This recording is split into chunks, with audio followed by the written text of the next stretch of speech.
Welcome back, my Jedi friends. And today I bring you a fascinating story of how saying no could save your life.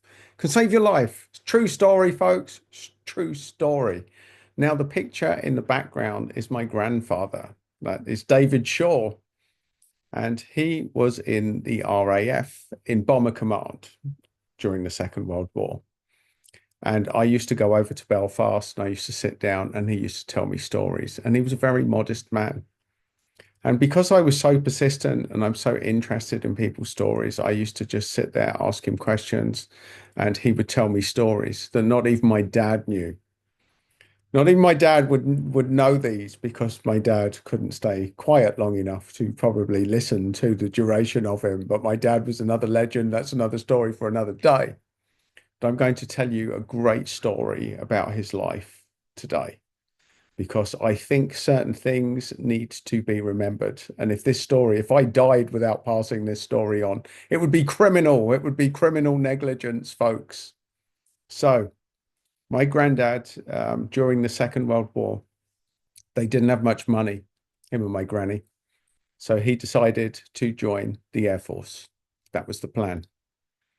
And they took him on. My granny didn't even know. He joined without her telling, and they still managed to survive. The relationship survived that, him deciding that he was joining the Air Force without even telling my grandmother. And someone said, "That's terrible. That's terrible." Well, that was David Shaw. He was single-minded, focused. And when he decided to do something, he was going to do it. So he went up, he signed up, he joined the RAF, and he was shipped over to America. He was shipped to America to train. Now, he ended up pissing off his trainer so much that he refused to train him. So he was in fighter command at this stage. He was learning how to fly fighter planes. And the instructor said, "I'm not training this man. He's so he's so obstinate. I don't like him." So my granddad would wait every day until everyone else in his regiment had learned their lessons in flying. And then he would take the plane up on his own and learn by himself, folks. That was my granddad. He taught himself how to fly without any instructor involved. And he ultimately pissed off his American trainers so much that they refused to give him a commission. So he ended up going to Canada circa 1941, round about that time, 42, 41, 42, went up to Canada to train. Now, here's the story, folks. There was one day that they decided my granddad was earning money and he was sending virtually all of it back to my granny to help her. And what they realized in the canteen, there was about 2,000 people on this base training. And they decided that because so much cutlery was going missing, that they were going to insist that everyone bought their own cutlery, which was going to cost them 50 cents at the time. And most people decided to pay it. Some said, "No, we're not paying that." And they insisted. They insisted that you pay it, and they started cranking up the pressure on everybody to pay the money. And my granddad was one of the people that said no. And after hounding them, threatening them, giving them the high colonic in "you must do this," it was him and a group of Australian soldiers that resisted. They resisted. And eventually all of the Australians cracked and they all paid it. My granddad was the only person in a base of 2,000 people that said, "No, I am not paying you your 50 cents." So what happened was he was pretty much sacked from fighter command. He was a pilot in fighter command. And the only placement he could get after doing that was in bomber command. Now, as my granddad said, you're flying bombers over enemy territory. You're full of fuel. You're full of fuel and ammunition and bombs. So you're less mobile, you're less active, you have less firepower. It is a high risk profession, folks. A bomber is a lot less mobile and it's full of bombs and fuel. So the kill rate on each flight, on each mission during bomber command, on average, folks, they lost 7%. of their crew on every mission they flew, which meant statistically you should be dead within 13 missions. Statistically, you should be dead, folks. But that will come into relevance later on. So my granddad was a navigator. They banned him from flying, so he became a navigator in Bomber Command. And he became quite a good navigator by all accounts, and no one was passing his commission. He sat there for a couple of years and he wasn't getting any commission through because he'd pissed off all the wrong people, folks. And one day he was sat next to a journalist who heard his story and said, "This is outrageous. I can't believe that they haven't given you anything." So the journalist started looking into it and found that they'd actually commissioned my granddad 18 months earlier, but no one had bothered to tell him because he pissed all the wrong people off. So he was sat in Canada waiting to get to the front line. He couldn't wait to get to the front line of the war, but they wouldn't let him. So he had an 18-month delay. Now, when he did get onto the front line, the first 7 years or the first 7 flights, his maiden voyage was over Berlin during the war.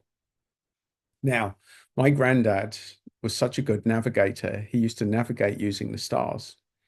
So they were the night bombers. He used to do the night missions, the night raids. So they couldn't see anything. It was all black. And so they flew over Berlin. The first 7 missions were over Berlin.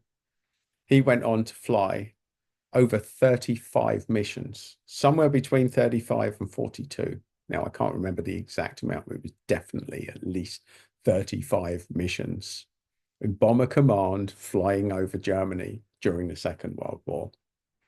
And he won the Distinguished Flying Cross because they got fired upon once 7 times by enemy fighters.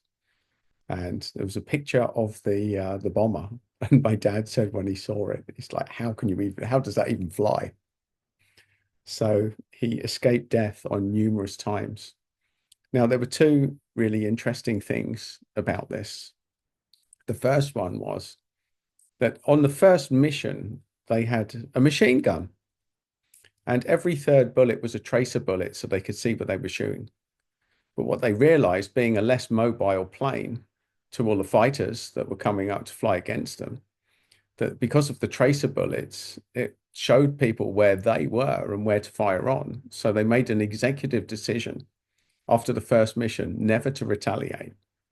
So he flew in the bomber and they never fired their machine gun after the first mission. So he made the decision. He was also 10 years older than the rest of the crew. So he was the level head. He was Mr. Cool under pressure. And after that, he also started smoking. And I said, well, quite honestly, Grandad, I think you can probably justify it under those situations.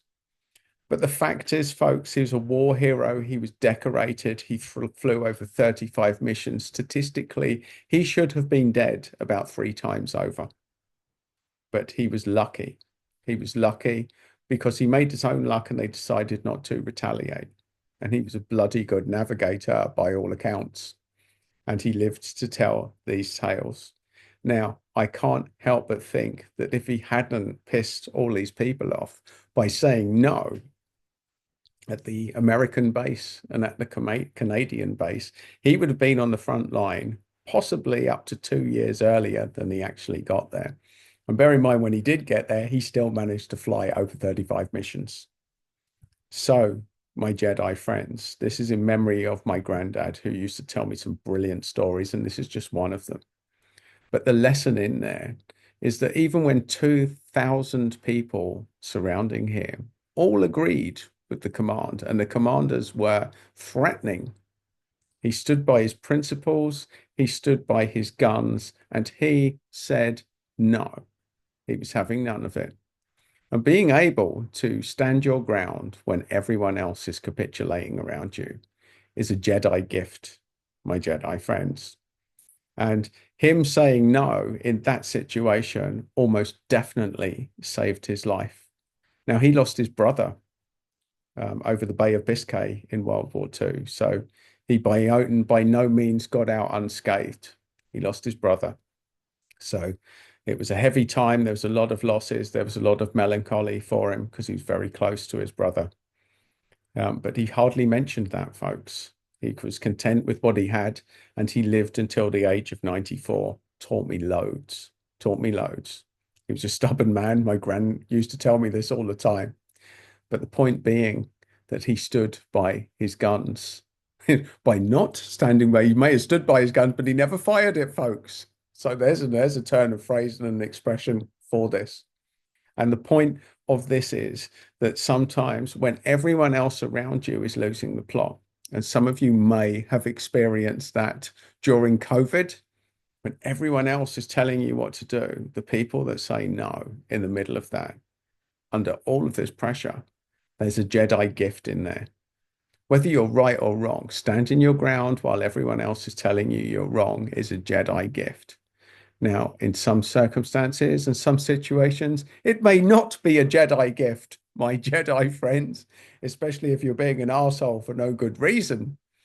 But when things matter, things that are important to you, things that don't feel right, and there's probably going to be a few more of these moving forward in your life, it pays to stay no. So to stay no, to stay no, to say no and to stay no, my Jedi friends, because being able to believe in yourself and be able to follow through on what you believe is right when everyone else is capitulating or losing the plot, well, there is a Jedi gift, and that's a big part of the journey. And that was the gifts that David Shaw gave to me, the legend, the man, the myth, the legend. And as a PS, when he died, we went out for 4 days in Belfast and had the best party ever.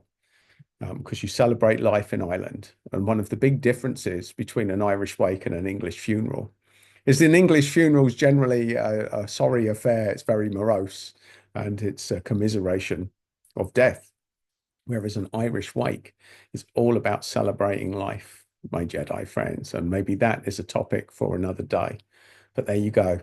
If you're able to say no, if you're able to stand your ground while everyone else around you is losing the plot, then you are developing a Jedi mindset. And you are almost definitely going to need some more of that, my Jedi friends. So there you go. Today you have met my grandfather back from the grave with a great story to be told. Now, not to be lost, to be filmed, to be shared on the annals of YouTube. So as long as this account stays active, his memory will be active as well. And this was one of many, many, many stories that this great man shared for me. And I laughed so many times with some of his stories and what he shared. So there you go, my Jedi friends. Welcome to my granddad, to David Shaw. May his wisdom pass on through the generations and through the tube of you. The tube of you, it is now on. He is here energetically from beyond to share a tale of how to take no bullshit from anyone, folks, and to stand your ground when it counts.